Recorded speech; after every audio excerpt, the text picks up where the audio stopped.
ხარების დიდებულ დღესასწაულთან დაკავშირებით საპატრიარქო საზოგადოებასთან ურთიერთობის სამსახურის უფროსის მოადგილემ დეკანოზმა გურამ ჭარელაშვილმა წმინდა ბარბარეს სახელობის ტაძარში საზეიმო წირვა აღავლინა.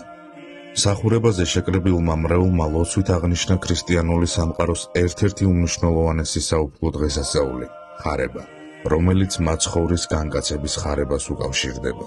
საღვთო ლიტურგიის დასრულების შემდეგ მამა გურამმა ტაძარში უწმინდესისა და უნედარესის სრულიად საქართველოს კათოლიკოს პატრიარქის სულის მოსახსენებელი პანაშვიდი გადაიხადა. გილოცავთ ყველა დღევანდელ დღესასწაულს, უდიდესი დღესასწაულია დღეს ხარება.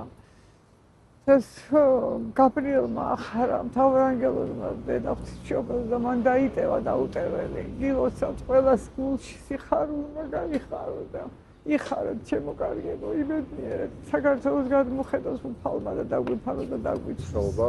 აი ძალიან დიდი მნიშვნელობა აქვს ჩემთვის დღევანდელ დღეს მარიამ ღვთისმშობელს ახარა მთავარანგელოზმა მიქაელმა ხარების დღესასწაული. სრულიად საქართველოს ულოცავ დღევანდელ დღეს.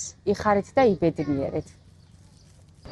გილოცავთ ხარების დღესასწაული და სულ მუდამ ჯანმრთელი და ბედნიერები ყოფილიყავით.